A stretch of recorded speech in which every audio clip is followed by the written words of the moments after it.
You ever bust open a locked cabin thinking you're about to write up a flower bed violation, only to find a half-naked sheriff staring you down with a sniper rifle in one hand and a biscuit in the other? Yeah, that happened to me. It was barely sunrise. I was riding my HOA golf cart, like a man on a mission, complaint form flapping on the seat next to me. Cabin 12C. Overgrown shrubs, illegal decorative rocks, maybe a feral cat or two. Anonymous report, but I took those seriously. I was Davy Prescott, HOA enforcer. Clipboard always loaded, citation pad always hot. People laughed at me behind my back, but I believed in order, in rules, in keeping Pinefield Ridge aesthetically harmonious. Whatever that meant. Now, cabin 12C was supposed to be empty, locked, uninhabited according to our records. But I heard music inside, Credence to be exact, and I swear I smelled bacon and gun oil. Still, I knocked, twice, then pulled out my bolt cutters like I was raiding a meth lab. The door gave way. I stepped in, ready to write up the most thorough violation ticket of my career. And that's when I saw him. Sheriff Wyatt Bowman. Shirtless, glistening in fluorescent rifle oil, polishing a sniper rifle like it was his newborn. His eyes locked onto mine. "Freeze!" I froze. Clipboard midair, eyes wide. And before I could say anything, my foot hit a boot. I slipped and crashed backward into a jar of moonshine. Glass and shame everywhere. "What the hell are you doing in my cabin?"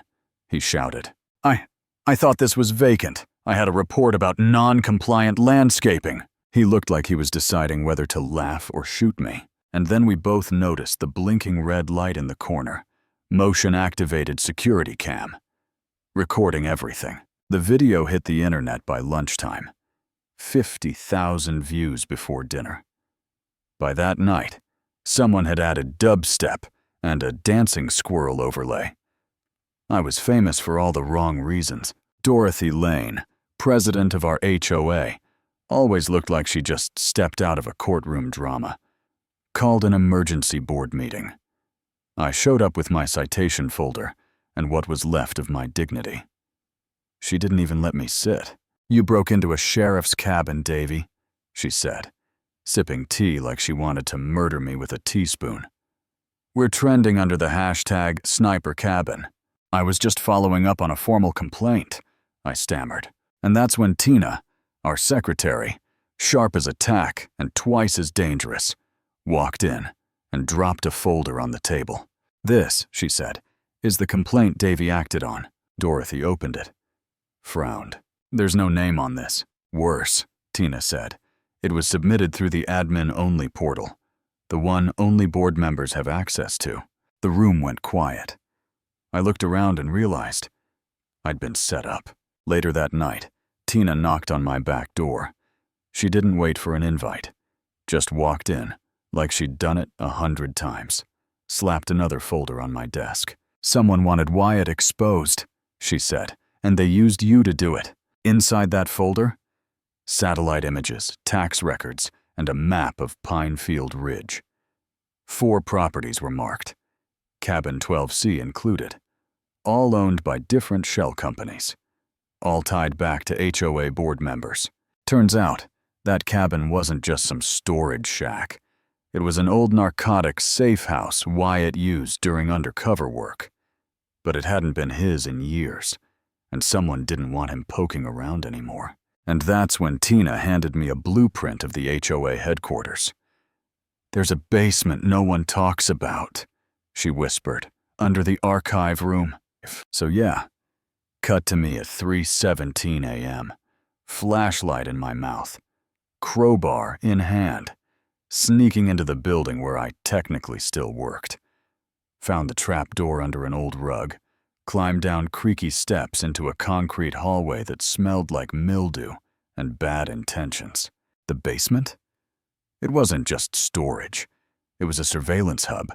Cameras, monitors, files, pages and pages of private footage from residents' homes, garages, even bedrooms. It was like the HOA had built its own little spy agency. In the center of it all, Operation Red Fern, a dossier with blackmail material, real estate fraud, and a photo of Dorothy standing next to a federal agent listed as missing, presumed dead. That's when I realized we weren't talking about fines and gnome heights anymore. This was organized crime, or worse. We met with Wyatt at a diner the next morning, told him everything. He looked tired, but not surprised. "We have 48 hours, Tina said. Then the whole system wipes itself clean." "No," Wyatt said. "Dorothy always says 48, but acts at 12. We have tonight." The plan was simple. Wyatt would confront Dorothy. Tina and I would sneak back into the basement and download the data. What could possibly go wrong? Everything. Dorothy triggered a lockdown the second Wyatt stepped into her office. Sirens blared. Steel shutters dropped. The building sealed like a submarine under siege. "Undo it," Wyatt growled, gun raised. "I don't think so," she smiled. "You always were too sentimental. It'll get you killed." Meanwhile, Tina and I were racing against the clock. The data bar crawled like cold syrup. Upstairs, Dorothy pulled a gun from her drawer. Then the front windows exploded. Deputies in tactical gear stormed in. Wyatt didn't flinch. Dorothy tried to bolt, got tackled by a guy twice her size and half her age. The drive finished downloading just as Tina and I slipped out the old pool access tunnel. We handed it off to Wyatt, who immediately turned it over to the feds. Within days, the HOA was disbanded. Dorothy was facing a dozen charges: wire fraud, surveillance crimes, conspiracy. You name it. The next week, we held a community bonfire, burned the HOA covenant and code like it was a cursed manuscript. Tina roasted marshmallows over my clipboard. We laughed like kids. Wyatt moved into cabin 12C full-time, turned it into a quiet little place called Rifles and Respect, offering private security, privacy audits, and the occasional pulled pork sandwich. But then came the postcard. No stamp, no return address. Just a photo of our town, and 5 words on the back. Red Fern never really dies. So yeah, we won. This round.